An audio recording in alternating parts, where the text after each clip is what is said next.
All right, everybody, I want to welcome you to the Automotive Strategies. This is a bonus module we're doing today on objection handling.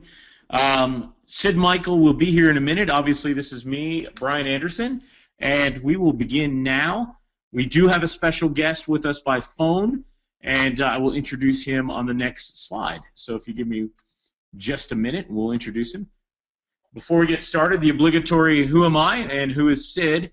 You know by now, after 15 or 20 of these calls, I've got a 20-year track record in internet and local marketing. Syd Michael, 20-year car guy, former GM. We're here to teach you about objection handling today, and we brought on a friend of Syd's, a very special guest. I want to remind you, all of you, to join the Facebook Mastermind. Once again, there's still about 200 or 300 of you that have not connected in there, and you're missing a lot of value out of the course that you purchased. So please be sure to join the Facebook group. You see how to do it here. All right. Let me begin. I want to introduce Chris Snellgrove. Chris, are you on the line with us? I am. I'm here. All right. You know, we're a little bit faint on your audio, so feel free to talk as loud as you want. How's that sound? Oh, it's better. Yeah, thank you, Chris. Would you mind doing a quick introduction? Syd was going to do your introduction, but it looks like he's been kicked offline. Sure, no problem. I've been in the car business for the past 25 years. I currently own a marketing company that sells a lead generation program to car dealers. We're a full-service company. We offer point-of-sale merchandising on the dealership lots. We offer online solutions as well as print solutions. In addition to that, I also own a health and nutritional business where I sell online supplements. So, yeah, Chris, we're showing some. Oh, didn't mean to talk over you. Sorry about that. We're getting a little delay. We got some pictures of you and your family that Syd had given me, a pumpkin patch, and you're doing some push-ups in one. It looks like you got a trophy in another one. Okay, that might be the. I'm not looking at the screen, but is it the? Does it look like the Lombardi Trophy? It does. Yeah, it's a gold football. Yeah. Very cool. We were at a party, and my friend had it brought over. His clients are the New Orleans Saints. So when we visited him in New Orleans, he had the Lombardi Trophy brought over for us to pass around. Man, now that is awesome. Yeah, congrats. And it looks like, okay, so we got a family shot, you guys. We got a little bit about Chris. Chris and Syd have worked together, and I know you guys actually jointly sell products together into different deals and kind of collaborate, if you will, right? You're right. We're doing some direct mail, and we're looking into some social media marketing and reputation management for the dealers that I do business with. Okay. Well, Chris, I'm going to move on, and I'll just tee up questions for you and kind of serve as a moderator and then set you up. You guys, sure. I want to let you know on the call, Chris was kind enough to give a document, a very nice takeaway document that I've already uploaded into the members area in the resources section. We'll talk about that in a little bit, but you're going to love it. I went through it already. It's really good. First and foremost, we've got a picture up that shows success and failure. It shows the green road sign. One way is success, the other way is failure. You guys, we've talked about this before. We really want you all to succeed. Many of you are already scoring large deals, 3, 4, 5, even 10,000, 15,000 a month. We want to know how we can help you more and what's holding you back. We had some feedback that some people are worried, they're uncertain about what's going to happen. Chris, a lot of the people here are new selling to automotive, so there's a little bit of uncertainty on how it's all going to play out when they get in front of the GM, let's say, or the service manager. So what we want to talk to you guys about today, if you see the screen, it says the problem, and it says certainty. There is no certainty in this world, death and taxes, but what we can do is educate you to the point that you feel like you know everything that they can throw at you. And you still may not, but the more educated and trained you are, you'll have the confidence and poise you need when you're actually in that situation. So we get that you want that feeling of certainty. You're going to have to trust and believe a little bit and let yourself learn. And the more you do pick up, you'll move closer towards being certain. There is no such a thing as being 100% prepared because you never know what someone's going to throw at you. You just have to be ready to go and ready to handle anything on your feet, if you will. So let's see. Chris, I'm going to throw some objections at you if you don't mind. I'm the GM, I guess, in this case. And first objection is, Chris, I like you. You seem like a pretty good guy, but honestly, your price is just too high. How do you handle that, Chris? Well, that's probably the most common objection that we hear. And, the one thing that you really want to do from the get-go is flow in the direction of the objection. Never use, never try to justify your price by saying, but, you're going to get this much value, but you're going to get this. So the first thing I would say is, I understand how you feel, and many of my clients have thought the exact same thing that you're thinking right now, that the price is too high. However, I'm confident once you sit down and see how this program works and you see the return on investment, you're going to be more than happy to pay the price that I'm asking. So you want to flow right through the objection, flow in the direction of the objection, align yourself with them, and overcome it. Okay, Syd just joined the call with us. Syd, we're talking about the objection, the price is too high. Do you want to add anything to that? You may not have caught it all, but I think you were here. Yeah, I heard a little bit about it. So what I've always experienced in when overcoming objections, or even in the close scenario or situation, you want to answer questions with questions to control the conversation. So if somebody told me the price was too high, I would probably ask them what are they comparing that to, because obviously I didn't build enough value if they're considering, If the price is too high, you didn't build enough value in your product. You got to continually sell and do the $1 million walk around and build more value. Or in a lot of cases, they don't understand your product. Chris and I work with a guy who just really doesn't understand reputation management, right, Chris? Right. So we couldn't price it at $10. The guy doesn't understand what we're telling him that we can help him. So and the price is only too high if it's not producing a return on investment. And that's what I go back to. If someone tells me before they've done business with me, hey, your price seems too high, then I say it's only too high if it's not making you money. But if it's actually selling you cars and making you money, is the price too high? Yes or no? And you can put it back on them and say, oftentimes what we do is we go in and we show a dealer an advertising program, and we put it on them. We go, if I'm asking for $8,000 a month, I'll go, how many cars do you need to sell for this to be a good investment? I don't want it to break even. I want you to be happy and continue month after month. So how many cars do you need to sell for it to be successful? And very often they'll tell you fewer cars than you're thinking, because if you tell them how many cars it's going to sell, you set yourself up. Does that make sense? Yeah, no, I agree 100%. Oh, I love it. And we'll take questions. Syd, if you see them right here, yeah, Ben commented. Ben Kendall just said, he put it like this: let me ask you, Mr. Customer, what would you say when your customer says your price is too high? What do you think about that, Syd or Chris? Yep. I think I understand what he's asking, but for me to say that to a dealer, it would be a little confrontational. So I would right. It might be win the argument, lose the deal. Yeah, I don't want to get into dealers, you're dealing with the most egotistical mindsets out there, so you got to be very careful in how you handle. No disrespect, Syd, intended, but being a former car dealer, I know that you know what I'm talking about. But I don't know if everybody introduced Chris or what we did. You did. But you feel free to add to it. I let Chris introduce himself, but I'd love for you to add to it. Chris actually was one of my competitors when I ran our published Atlanta Cars magazine. He started a magazine called Car Smarts, and so I had to work against Chris, and and we always were buddies throughout the whole thing. I mean, we'd literally share information with each other and pull it off, and we work well together now. But Chris, just so you know, because I'm sure he didn't brag on himself enough, Chris was trained with Grant Cardone, and he was the #1 sales rep for Autotrader.com. He crushed out Autotrader.com so hard. Autotrader Magazine. Autotrader Magazine, yeah. He crushed out Autotrader Magazine so bad in the late 90s that they changed the business model and pay plan when he left. So you want to talk about a guy like Chris? Where are you at right now? Are you in front of your computer? What are you doing? Well, I'm actually sitting in front of a dealership right now. I couldn't get on the Wi-Fi, so I'm not able to see what you're seeing. How many stores a day do you walk in?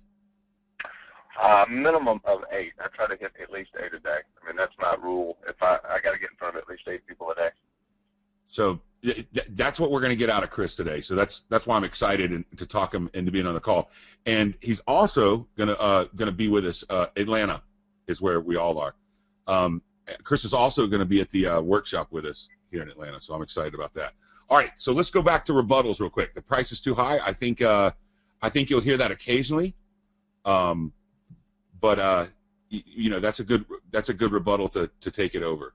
What's the next one, Brian? And one good redirect that I would say on your price is too high, you want to try to find the money within the budget. So if you could ask this question, the key question, you know, if you had to pick one source that wasn't producing right now, Mr. General Manager, what would that one source be in your current, you know, internet department? Get them to pick out something, because they know they've got a low performer on the totem pole. You want to find that money, and they might say, well, Cars Direct or you know, dealer.com or whatever they say. Then you can say, great, and how much are you spending with them currently? You want to find that money. You want to find your money within their budget. And anytime I refer to them and them transacting money with a competitor, they're spending money. So I would say how much you know spending with them. And anytime I talk about them transacting money with myself, it's investing money with me. Very, very important. You know, anytime you talk about the money, talk about the investment. Everybody likes an investment. Nobody likes to spend money. Right. And I know I've heard you before. When you talk about your clients or their competitors, you say how much are you spending with them, and when you talk about yourself, you say exactly what's your investment. Yeah, see, that's smart. That's ninja stuff right there, man. Right. Love it. Okay. Next, Syd, what do you think? We do it in house. Syd, you're the general manager, or I'm the general manager. What do you say as a salesperson? We'll go to Syd first this time, and then to Chris. We do that in house. Tell me, you know, I would ask, how exactly do you do it in house? And you know, I would ask and wonder, you know, is this your internet manager that's supposed to be selling cars back there? You've got him doing your social media now? Yeah, you know, I've got the internet director, and then my two managers. They do that stuff for us. Well, see, what I can bring to the table, and I'm sure they're doing you a good job. You know, we did a little bit of research on your dealership before coming here, and I noticed you only have, you know, 10 people talking about your Facebook page. So what we try and do is get a little bit more interactive, and I'm sure these guys are doing an okay job for you, and they got you to this point. However, I'm talking about taking you to the next level. I want to put you on. I want to make you an internet rock star out there, and honestly, those guys should be selling cars and not posting stuff on social, right? When they drive a lot more revenue for you if they were selling cars instead. And I'm talking about taking you to the next level that I can do. I'm the rock star here. That's what I do. I'm the, like Chris said, I heard Chris tell a guy once, I'm the Tiger Woods, man. I'm the Tiger Woods here. I'm gonna put you over into the stratosphere with this. So. Yeah, you know, if I have good rapport with the person, I wouldn't do it on a complete cold call. But if I've got good rapport with the general manager, I'll tell him he's hiring Michael Jordan, and Michael Jordan doesn't come cheap. You got to pay the price, but you're going to get the return. I mean, you know, you don't even have to pay me a signing bonus. All you got to do is pay me a monthly, and you're getting, you know, superstar service and, you know, salesmanship. So you're paying for an expert. Yeah. Okay, excellent. Excellent. You guys, I'm going to take your questions at the end, and I'll tee them up for Chris and Syd. We're going to go through a few of the objections people submitted in advance, and then we'll answer all your questions. So feel free to keep putting them in. I'm not ignoring them, but we'll answer them at the end. So, all right, Chris, the price is too high. How do you handle that? That's probably a common one, even if it's not too high, right? Yeah, again, I would go back to the value that I'm bringing to the table. The price is only too high if you're not demonstrating a return on investment. Because these dealers, you know, the greatest thing about the car business, what I like about it, is there's a tremendous amount of money in this industry, huge money. And if you can show these guys how your product translates in them to making money, and sometimes you got to work through it and you know, come up with some specifics on how your product translates them into selling more cars and making more money and putting more money on the bottom line. One thing that we use in my current business is we have a 4-square worksheet. In the car business, every car dealer was once trained on the 4-square negotiation tactic. I mean, Syd can tell you, it's like so common. You work, and it's just a sheet of paper. I wish we had one on the screen that you could see, but it looks like a window pane. looks like a window pane. It's a cross that has 4 quadrants, and you just basically, in the car business, once upon a time, every car dealer was trained on how to write up a worksheet and start a car deal on a Foursquare. And typically, Sid, how does it work? You put the selling price in the top left, trade value in the top right, bottom left. You put the monthly payment. There's a million different ways you can work the numbers on a Foursquare, but basically, it's a way that you introduce the figures, show a customer the initial figures before you get to the contract and all that.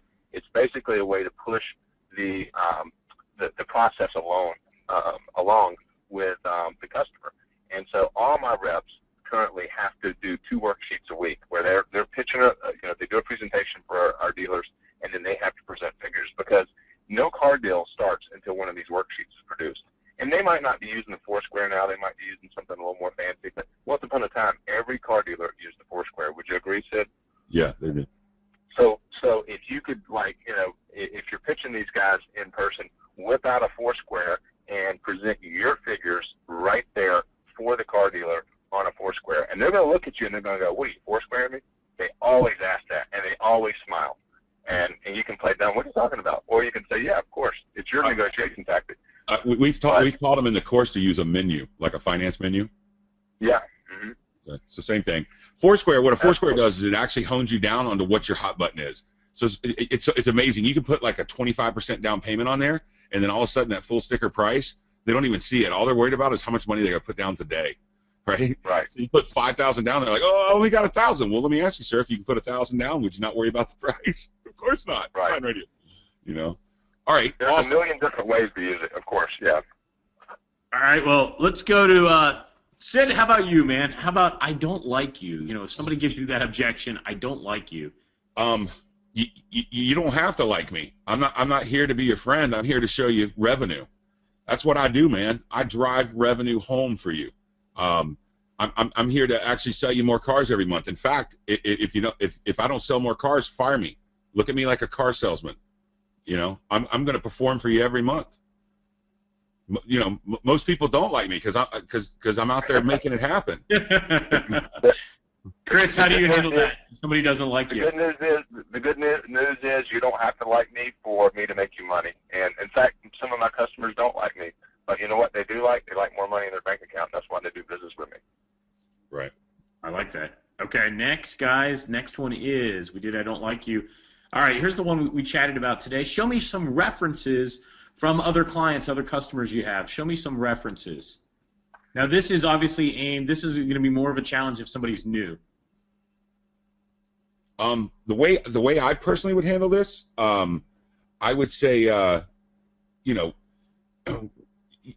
would go once again. I'm a small business. I'm not trying to, sign up everybody on the street. What I'm trying to do is make sure that you fit within my footprint. I obviously have a privacy act. I don't share their information with you, and I wouldn't share your information with them. But what I can do for you is show you how to get that competitive edge and give you a lot of bang for the buck. And that's what I'm here to talk to you about. I would just kind of push right through it. I wouldn't even stop on it. And what I would do, my strategy in getting references would be this: whatever market you're in, go pick the top performing franchises, the top Nissan dealer, the top Chevy dealer, the top Ford, Honda. Pick all your top, the guys who are selling more cars than anybody, and go get those guys. Go get them at any cost. And here's why: you need to have those guys as your reference points, because every dealer in town looks up to them. So if you sell those guys, when you walk into their competitor and they're like, well, who do you have running with you? You go, Atlanta Toyota, or Steve Raymond Chevrolet, and they're like, wow. Instantly they're impressed because they know how many cars that these guys are selling. They all know each other's numbers. So at all costs, you need to go get the top performers in your market without a doubt. If Steve Raymond's spending money with you, there's a reason why. Yeah. The guy's a hammer. Okay, excellent. Awesome. Excellent. All right, we got another one. We use, ABC or XYZ company for that. We, basically we use somebody else. We use Naked Lime. We use Cobalt. We use Spike Promotions. How do you handle that one, Chris? Well, the first thing I want to find out if they're currently satisfied with where they're at, because if they are, some of the toughest dealers to sell are the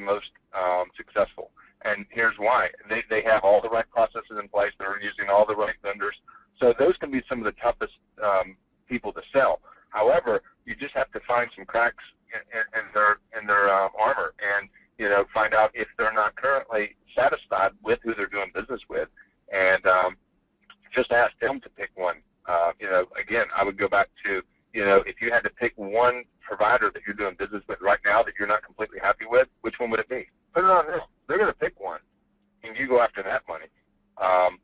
But if you're going after one of the ones that they're using, I would just say you need to demonstrate how your product or service is going to outperform that other company. So knowing your competition would be key here. And obviously, if they said something like Naked Lime or Cobalt, you could say, okay, so you're working. I'm sure 8 out of 10 dealers on the street have the same provider for you. See, I'm a little different than that, and this is when I would do your Tiger Woods thing. I'm way more competitive, and you need to put me on your team because you give me the football, I score a touchdown. They're doing a moderate job at best for everybody. I want to put you on top. I don't want to be mediocre. Do you want to have mediocre results? I want to give you the best results. And find out what their understanding of what they're getting from that provider is, because oftentimes they think they're getting something that they're not, and they don't have a full understanding of what they're paying for. Right. Especially if you're dealing with a general manager, he might not understand all the ins and outs. So you can demonstrate to him how your product or service can outperform that other provider. Awesome. All right, you know what, Syd, I set up just these couple that people emailed in. Next slide, you guys. I want to invite anybody on the call who wants to do some role play. You should see Syd's picture on the screen with the boxing gloves there, or his fists up in the air. So for those of you that are ready, guys like James Kurt or Tammy or others here that want to actually go on live with both Chris and Syd, I'll moderate it and set it up for you. So we'd love to invite one or two of you. We can't have everybody. We'd love to invite you live on the call and really make this real. We want everything here to be very real. Let's see. Don't all jump at me at once now. Come on. I'll give you a second, you guys, to respond to that. I'd love to have, like I said, Tammy, way to step up. All right. Let's do this like a bull in the ring. Anybody that wants to ask questions, then I'll rebuttal it, and Chris can help. All right. Well, I'm going to bring Tammy. Do you want to bring Tammy on live? Hang on. Absolutely. If she's got a mic. Yep. Tammy, I got you. Give me 1 sec and make sure I grab that. There's a couple Tammys, so let's. All right. South Florida, Tammy. Tammy, are you there? Can you hear me? Yep, I hear you good. You're very clear. Okay, great. Hey, Tammy, welcome. Thank you. And you know what we'll do, Tammy's we'll do a few with you, and then Kyle and Ryan, I'll bring you guys on. So okay. Kyle Keltson and Ryan Reed. So, all right, Tammy, let's do it. Why don't do you want to be the GM, and do you want to ask rebuttals? How would you like to work it that it's best for you? Yeah, let them be the GM. So why don't you be the GM? Syd and Chris will each come at you with 1 or 2 lines, and then you push back on them. Okay, great. Oh, okay. I'm a Mercedes dealership owner, and my company is operated by AutoNation, and I don't have any control over any of my marketing. Okay, so you actually use an advertising agency? AutoNation handles all of our social media and reputation, and so I don't have any control. Okay, so I did a little research before I came here, and I noticed you're struggling a little bit on the reputation. Are you actually happy with their results? No, I'd really like to have more control. For example, they took away our privileges on our Facebook page, and I'd really like to have our Google Plus Local optimized. And I see that I need my videos to be optimized, but they're in control. I can't get them to let me do anything on my own. And when I contacted them, they told me that we were on the list and they were starting in California. Okay. Now, is this something that your absolutely hands are tied, or can you start taking control of your own store here? They tell me I can't do anything. Well, then you're dead. I mean, there's nothing you can do. Yeah. Next. Next. or go Now after you get the to see 9 corporate. stores that day.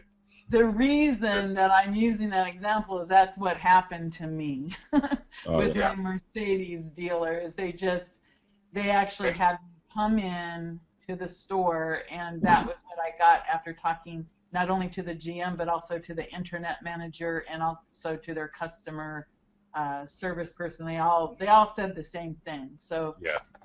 Sometimes that's hiding. Sometimes that's hiding behind the corporation, because But any Sid, GM's going to take a bull by the horns, right, Chris? right.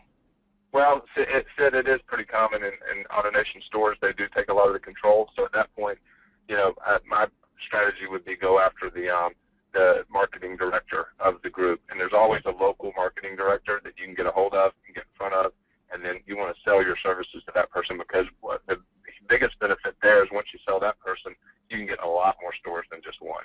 Yeah. And I've actually got a great relationship with the national marketing director for AutoNation. Her name's Tammy, and she handles over about 110 stores.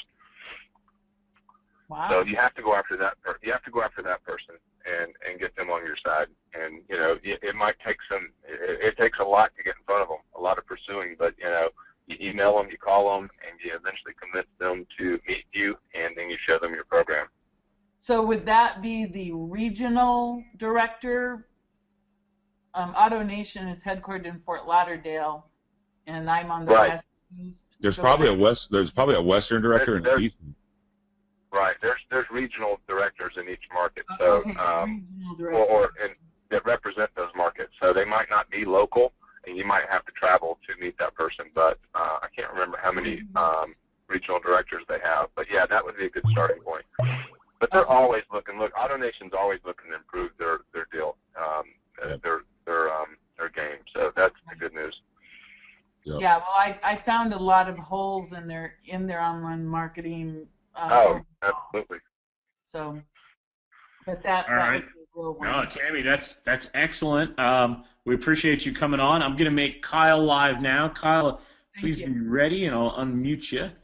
So hang on one second. Kyle, can you hear me? Hey, guys. Hey, What's welcome going to on, the call. Thanks, Kyle. Hello, Kyle. Hello. I've got more of a question that turns into an objection. I originally made a run at GMs, try and focus almost exclusively on them or dealer principals. And then I got some feedback about adding GSMs and internet managers to the mix. So the thing I'm curious about is when you get stuck and you end up catching up with the internet manager and they give you the Heisman, what's your best move after that? Well, I think you got to embrace the internet manager, because a lot of times they're going to be a decision factor. You know what I mean? So, obviously you got to do your best pitch at the internet manager. And if they don't seem to be going your way, then you go over their head and you send an email to the general manager stating, I had this conversation with the internet manager. I know you were supposed to get the information forwarded. I wanted to know your opinion on what you saw. Kyle, what market are you in? New England. New England. Okay. I don't know where internet managers fall there. Here, they're not on the same level that they are like in Texas. If anybody out of Texas, internet managers are right below the general manager. They're above the general sales manager in terms of importance in the store, because but every market's different. But I would say, you want to pitch the internet director, and then the general. If you can't get in front of the GM, sell the general sales manager. General sales managers are very easy to get in front of. They're much less pulled in different directions, and they have time to sit down with you. My ultimate goal would be, of course, go after the general manager or owner of the store. If I can't get in front of them, then I go after the general sales manager, and then if I can't get in front of them, I go after the internet director, in that order, in this market. But every market's different. No, I like that order better. I think this one's already being more problematic going the other way. So, and another problem is if you try to sell that internet director and he doesn't like it, then you go over his head, like Syd said. Then all of a sudden, these guys can sometimes work against you, because sure. he can get his feelings hurt, and then he's going to work on getting you. Even if they hook up on your program, he might sabotage it. And when we sold print advertising here in Atlanta, if my reps went after the used car manager and were unsuccessful, then I'd go in and close the general manager. The general manager would walk into the used car manager's office and say, here's what we're doing. And that used car over his head, and we've kind of, disrespected his authority. Sure. And then he's going to make sure our program's not successful. So I always tell my reps, you go after, sell from the top down. That's what I thought. Okay. Yep. That makes sense. It's what I've done. definitely last resort. Yeah. We're going to have sorry, Kyle, do you have another one? Because Ryan needs just a second before we can bring Ryan on. Yeah. So the other thing that happened is I got a connection, a warm lead to the admin for one big family of dealerships up here, and then that person was gone by the time I got to the person. So I got shoveled off to somebody who actually specifically does reputation, and obviously she had no decision-making power. So how do I get out of that rat hole? She basically said, I'm gonna let me send this off to the higher ups and I'll get back to you. And so, you're waiting on. You'll never hear from her. Yeah.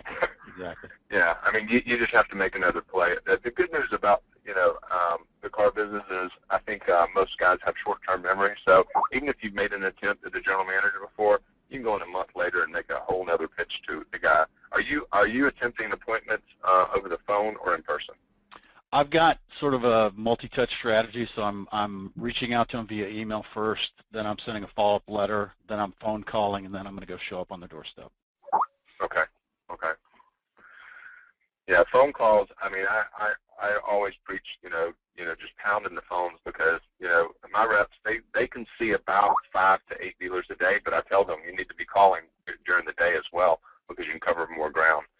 But there's some very specific strategies over the phone where you can get people on the phone and close them on an appointment. That's what the little PDF I put together was some strategies on how to get through to the general manager.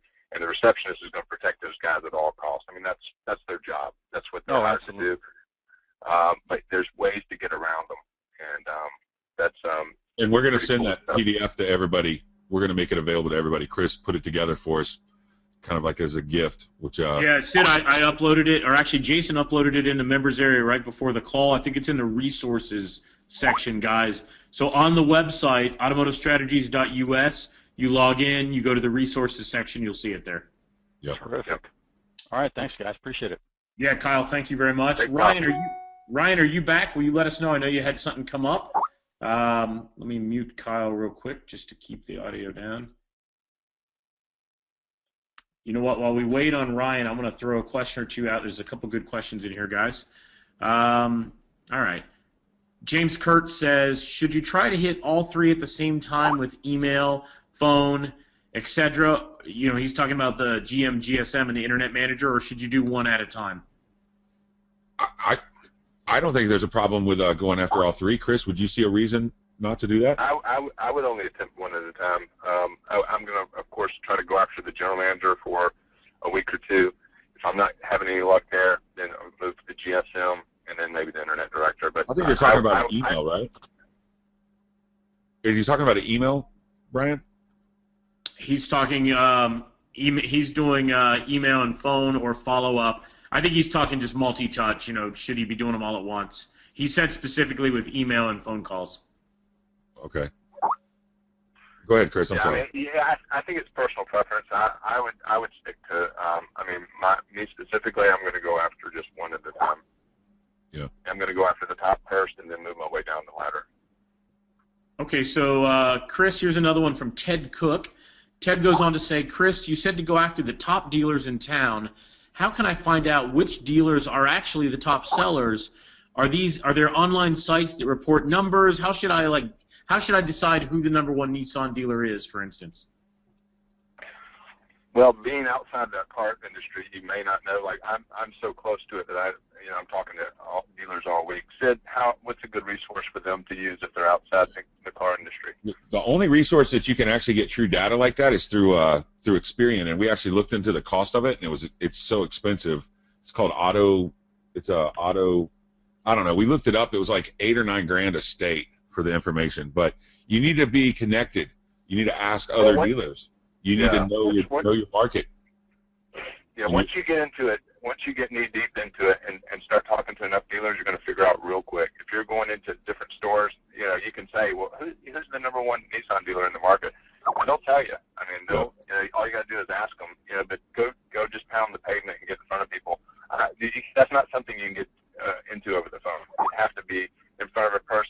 establishing a little rapport, shooting the breeze, and then ask it.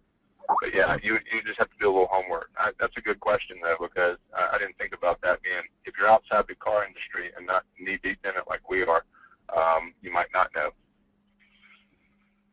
All right, good. Let's see. Tammy said thank you. She actually found the regional manager's name already. She's going to send her video to him and the recommendation she got from the GM. So that's very cool. Okay, so Tammy Coronado. Tammy said, from a veto, very important top officer training strategy, it suggests sending a meeting recap highlighting the conversation with a CC to whoever that GM or dealer principal is. How do you guys feel about that? Do you think that would upset them in any way? Who's the meeting recap? Last case scenario, you're getting shut out by the internet manager. I think that's your last case scenario, but I don't know. What do you think, Chris? I'm not sure I understand the scenario. Meaning, if the internet manager just throws you out, they push you out the door and say, no, we don't need your services.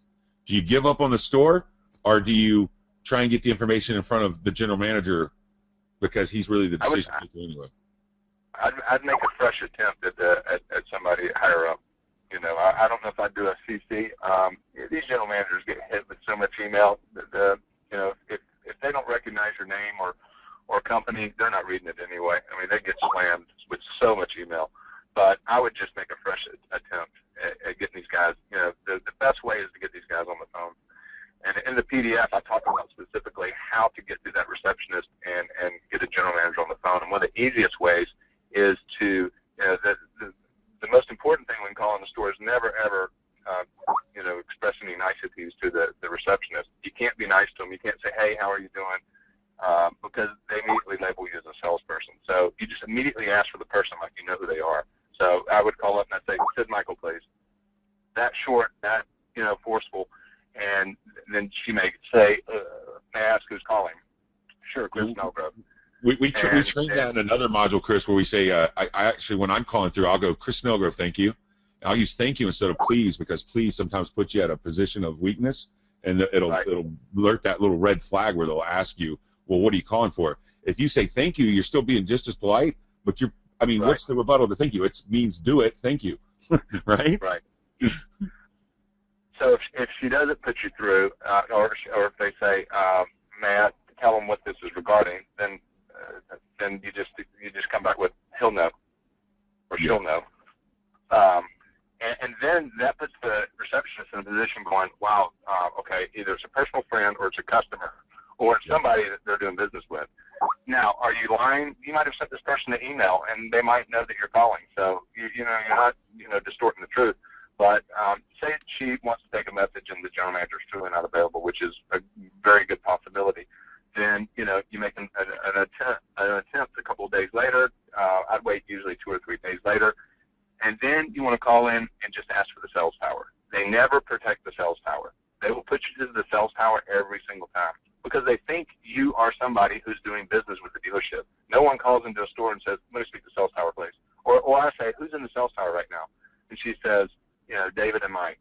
Okay, great. Put me through, please. Yeah, I do that. So you immediately get put through to the sales tower, and then you ask for the general manager. And those guys, they're not trained to protect the general manager. They may ask, can I tell him who's calling, or may ask, what is this regarding? And then, again, he'll know. And I get put through to more general managers using that technique than anything else. And then you have a very short period, you have less than 30 seconds to impress them. So you've got to be very prepared, have a great, concise, precise, powerful 30-second message on communicating what your service or product offering is. Just to explain, to complete, people are asking what is a sales tower. When you walk into the front end of a store and you see the salespeople, all the sales managers and the GSM and sometimes the GM are sitting at a desk called the sales tower. And the reason why they call it a tower is normally it's like high up. It's all psychological. It's normally like a high up tower. It's the command center of the store. It's where everything happens. Yep. So, you get through to that tower. Those guys are so busy. They're working deals. They'll usually just transfer you to a general manager. And then you just have your message ready to go. Your pitch to that guy. And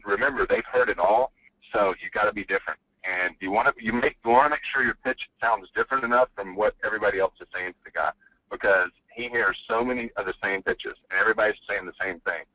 So when I worked for Auto Trader magazine, we had roughly 40,000 issues out on the street each week. I would call up and I'd say, you know, hey, Mr. General Manager, my name is Chris Snowgrove, and I've got 40,000 friends who are in the market to buy a car next week. When's a good time for us to get together for you to meet them? And they would always laugh. What are you selling? And I'd say, sir, I'm selling opportunities for you to make money. Are you interested? So, you know, you just want to be different enough, and I'm not saying use that one, but use something to the effect of that they haven't heard before. Yeah. And if you can get a chuckle out of them, then you're ahead of the game. Yeah. I joke around, and people have heard me say this before. I'll call up if I'm getting screened or you know, if something happens, what are you here for? I'm here to give everybody in the building a raise. And then just shut up. And they'll laugh, you know, and then go, well, what do you got? You know. All right, guys, let me serve up some more. Let's all right, Alex Mooney asks, a good one. Chris, can you give us an example of a powerful 30-second, like an elevator pitch, that they can give once they actually get in front of the GM? Maybe about, you know, one of your own solutions or products, something so they can kind of understand how to stand out. Maybe a 30-second, you know, whether it's direct mail, whatever the product is. Well, what I currently use is I'll call up and say, you know, my name's Chris Snowgrove. I'm with Best Response Media, and we specialize in lead generation programs that result in, you know, sold car or higher gross profits and more sold car deals at the end of the month. You know, I want them to understand that, yeah, I want them to not really, like if I'm selling print, which I have 2 local magazines here, I don't want them to think of me as just selling print. You know, instead of selling print, we're a complete lead generation program because we do offer online, texting, mobile, and print. Print's only one component. But if I call up and say, hi, I'm Chris Snowgrove with Autofocus Magazine, they're going to hang up on me. Yeah. They're not interested in that. You're answering it with a benefit, not a feature, which is beautiful because people relate to a benefit. They question a feature. Right. All right. Everybody pick up on that? That's awesome. All right, next one, you guys. Oh, go ahead, Chris. Sorry. No, that's exactly right. I was just agreeing with Syd. You want to throw your benefits in that 30-second commercial, and you should have like maybe 2 or 3 variations of your 30-second commercial, so you can use them, you know, on the same guy more than once. Leaving messages on. I like that. Leaving messages. My reps are terrified of leaving messages for some reason on general managers' voicemails, but I'll leave a message all day long because it gives me an opportunity to give that 30-second commercial. Now, do I expect that guy to call me back? No, they're never going to call you back. But when I finally get through, he's going to go, wow, this is the guy that's left me 15 messages over the past 2 months. This guy must have something important to say because he keeps calling me. Right. All right, Lou Silva. Lou says, hey, guys, is it okay to work with multiple car dealers in the same city? If so, what if they ask you what other dealers you're working with in town? So I guess how do you handle I guess it obviously depends on the service, but Chris, do you want to comment on that? You know, I think I think Syd would be better equipped to answer it for what you're selling specifically because he's trying to sell everybody on the street. He's got a magazine. Okay, makes sense. Yeah. So Syd, why don't you handle this one? Yeah, I would, you know, once again, I would break into I'm a small service. I'm not trying to sell everybody on the street. I do offer an exclusivity package to work with just you, and by no means would I ever, you know, like it's local search or something like that, would I ever use keywords, or we would never go after the same market with 2 people. I honor an exclusivity with you. Would you offer a brand exclusivity, Syd? Yes. Yep. Okay, so you're the only Nissan dealer in town. Okay. Yep. Chris, this is from Michael Hughes down in Albany, Georgia. Mike says, how many times does Chris revisit the same dealerships before giving up for a while on the deal, or do you ever give up? Well, I never give up, but for a couple of reasons. You know, one of the great things about the car business is there's a high turnover. So you might have a management team in place that absolutely won't even talk to you. I mean, some are almost impossible to get through, but the very good news is there is a huge turnover. Every single month someone loses their job in the car business because there's a saying, Syd knows this saying very well, you're only as good as your last month. And so people are fired every single month in the car business. So, you know, to continue to bang on that store, you may find that, you know, there's a whole new management team in there. Because usually when the general manager goes, a new general manager comes in, and everybody else, all the other new general manager brings in his crew. The old manager follows the general manager, and the new general manager hires in his people. But that works in it's a negative. It's good because when you're cold calling, you can get a different person, but it also works in getting you into multiple stores. The way my direct mail business has grown is because I've sold a guy that worked at John Miles Chevrolet, and he left and went to Rick Case Kia. So now I'd sell both of them direct mail. I kept my business at John Miles, and then I picked up new business when he went to Kia. So that's right. Yeah, it happens in my business all the time. A guy leaves one store, goes to a store I'm not doing business with, calls me immediately and says, "Chris, let's do it."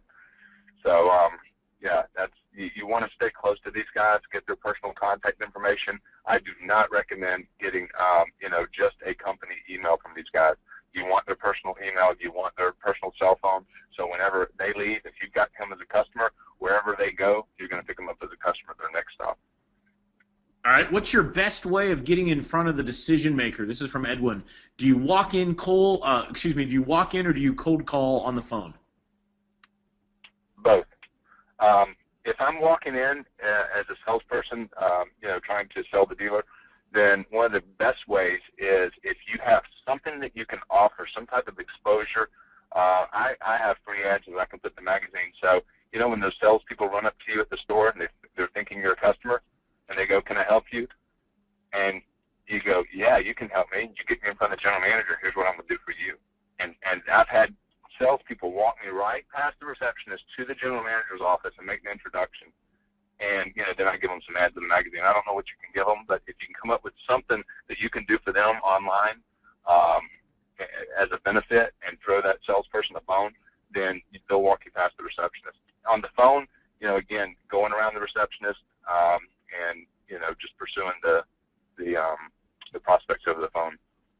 Those power bands that people have that give you that abnormal balance and all that stuff? I have a buddy that sells those, and he gave me 200 of them. And I had them in my car, and I was out cold calling, and I had a hard time getting to the general manager. So I started carrying those power bands in, and I do the little test on the sales guy right there. So I'd give a couple out, and I go, "Hey, man, by the way, can I talk to your general manager?" Dude, I got into more general managers' offices giving away those little $2 power bands.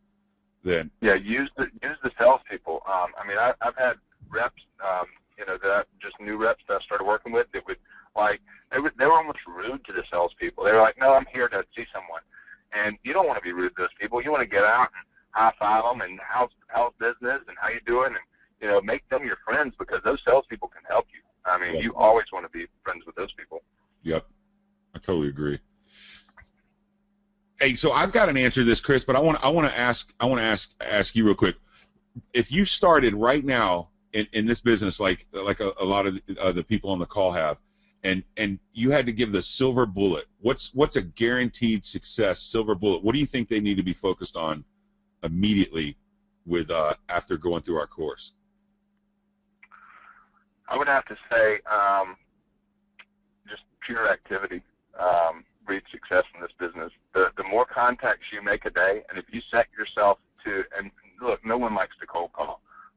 It's just, it's unnatural, it's uncomfortable, but if you can force yourself to cold call a certain amount of contacts per day, and in your business it might be more than what I described, but if it's 10 a day, every single day you make 10 new fresh cold calls, you're going to be successful. I don't care if you're a bad salesperson or if you fumble over your words, just the pure process of going through that many contacts, you're going to fall into deals. And you'll get better. The good news is the more you practice your pitch, the better you get. Yep. And sometimes my salespeople get nervous on making phone calls and I go, listen, if you mess up, they're not going to know. Only you know. So but the only way you get better, I tell them, is you have to pound the phones and you have to make those phone calls every single day, and it'll become very natural, and you'll get more comfortable at it, and you'll be more comfortable doing it. I agree. That's the silver bullet. I would say, activity breeds success in this business. Without a doubt, 100%, you will have a successful business in 6 to 12 months if you get out there and start making friends and meeting dealers. You will be successful, without a doubt. Absolutely. You have to get out in front of them. I believe that. Okay, cool. Let's see what else we got here.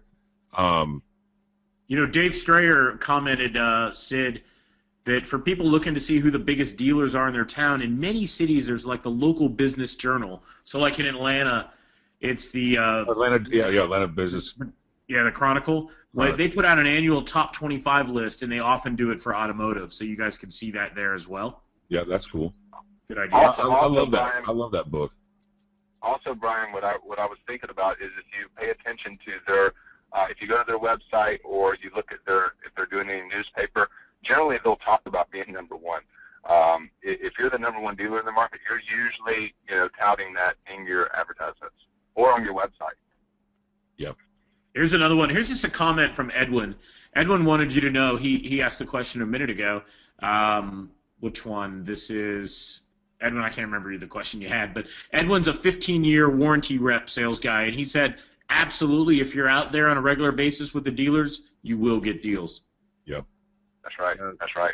Stands to reason. Let me look. I saw, you guys, if we missed your question, go ahead and hit them again. I'm trying to find them and pick them. I'm not trying to miss anybody's question. Chris, here's a comment to you, or a question, I guess. Someone said, you see eight people a day. Is it that you're actually selling something to one or two out of those 8 every day, or is it really building your pipeline? Is that what's happening? Both. I'm building rapport with current customers by going by and just touching them, making sure that they're everything's good, they're happy, and then building the pipeline. I mean, every day I'm pounding the phone, pounding the street. And, I generally will make 8 to 10 contacts per day. And I have a book and a little 3-ring binder that I have, and it has my activity logged every single day. And that's a good reminder to make sure that I fulfill that commitment every day. And at the top, I start with today's mission is, and I always fill it in. Close a new dealer, find new business, generate more revenue. Always start with your end in mind, with your primary mission. I love it. Sid, we wrapped up every question from the team here. Do you want to add anything, or do you want to wrap it up? Let's figure where to go from here. No, that's awesome. Does anybody else have let's just try. I want to give y'all certainty. I want to push you to the point where you can hear at least something to get past where you're not. I want to tear down that wall, that fear wall that you have. Hit us with something, anything you've heard. I got 2 more, so you just brought 2 up. All right. James says, guys, do you believe in the foot in the door strategy, or do you just go straight to the value proposition? What do you mean? Now, James, do you mean kind of getting in with a smaller service rather than what you really want to sell them? Is that what you're asking? Just to kind of get a relationship with the dealership? Or, if you could just give us more on that question. And James says, yeah, small first, and then grow it to be the real value that you want to bring to them. I sell them everything I can every time I meet them.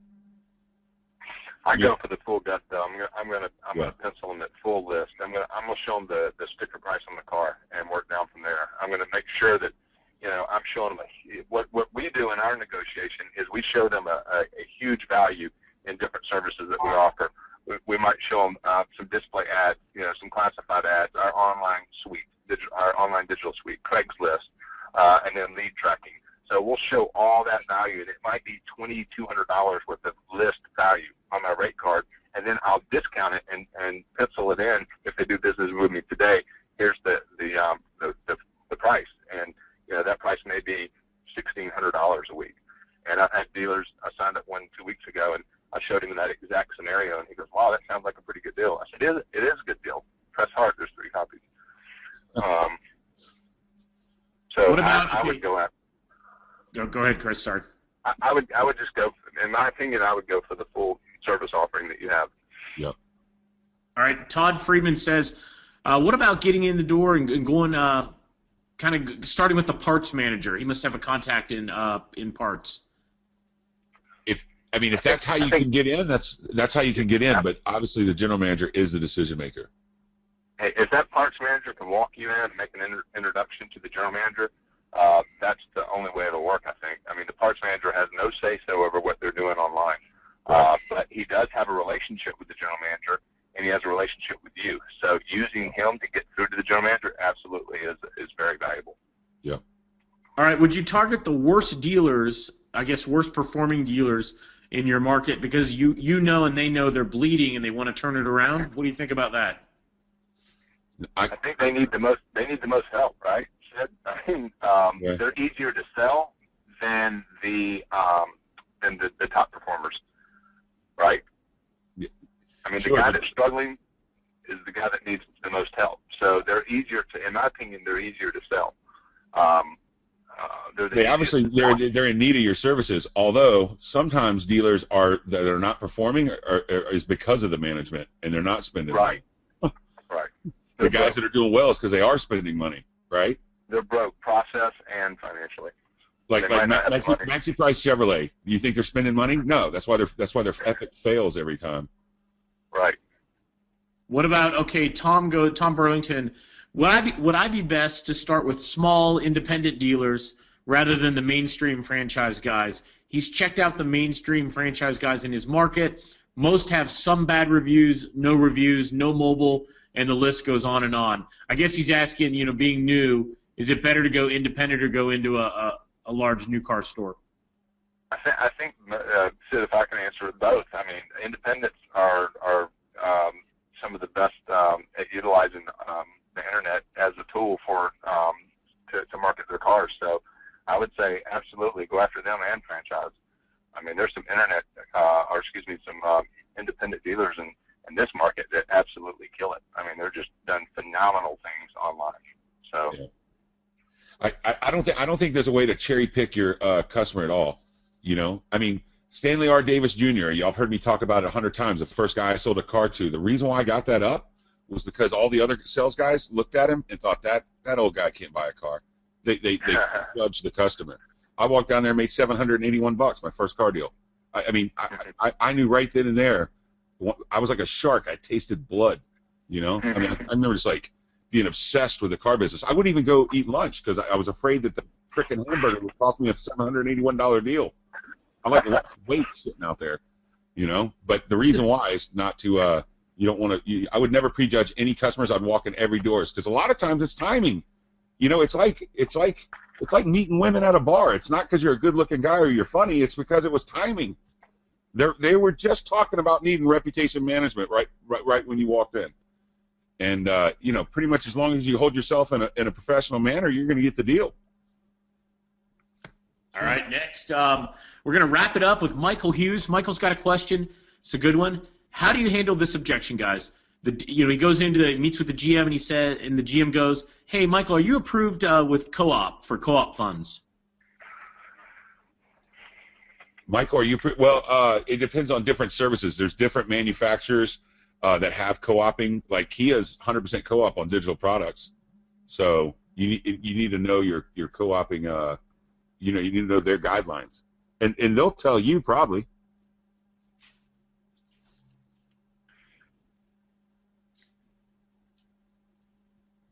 All right. Let's see. All right, I'm checking. That makes sense from Tom.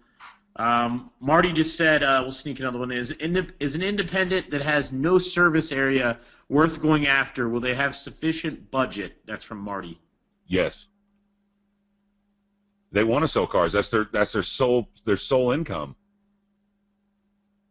Okay, Ruben Romero goes on to ask, you guys are sneaking them in on me, would you be willing to give a sales guy on your team 20% if they were doing the sales for you?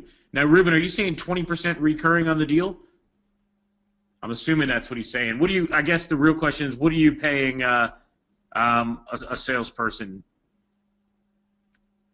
I pay my sales reps 15%, and every market is different, and it depends on what they're selling as well. So that would be a very tough question for me to answer with your business model. Sid, what's your recommendation? I would think between 25 to 30% would be fair. Obviously try and front load it where you don't pay as much recurring would probably be better. Yeah, I pay 5%, you guys, recurring on like a bird dog fee, but you're not going to make any money if you pay out 30% recurring. Like Sid's willing to do that up front, but not long term. Right. So you got to give them a little bit of action long term, but if you did that destroy your margin. It would absolutely kill you guys. Then it becomes a tax. Yeah, it's the new Obama tax. All right, I don't. What is the power band? Asked Norm. The power bands, the little jelly bracelets that people put on, and it gives you like better balance. It's ionized, so it gives you better balance. I don't know. My buddy's killing it. He sells a ton of them. He's actually coming out with a technology where he's making mouthpieces now with the ionized technology in there to give you better balance. It's mental. I think you could do it with a pencil, but people love them. I think you're right. All right, Syd, I think, and Chris, I think I've taken every question. You guys, one last chance if you have anything. Carrie, there you go. Chris, do you go back every month to check the status of your campaigns and collect checks, or do you chunk it into a contract term and bill them monthly online, or your merchant or PayPal? I guess it's kind of a two-part question. Do you check in once a month, and at that time do you get paid, or do they pay you via check or credit card monthly? Well, I think that it's very important that you set up the automatic billing so you don't have to worry about that. But it's critical that you show up once a month and give them a review, because the one thing that we know is dealers have short memories. So if they forget the value that you're bringing to them, they will terminate you. And, I mean, we see it all the time in our business. So my reps have to show the ROI. We sit down. We're in weekly. We go every single week to our current customers. But once a month, I want them to sit down and really demonstrate the results. How many phone calls, how many online hits, how many Craigslist phone calls or emails did you get? How many mobile text or mobile hits did you get? That's very important to always make sure that you're in front of the customer.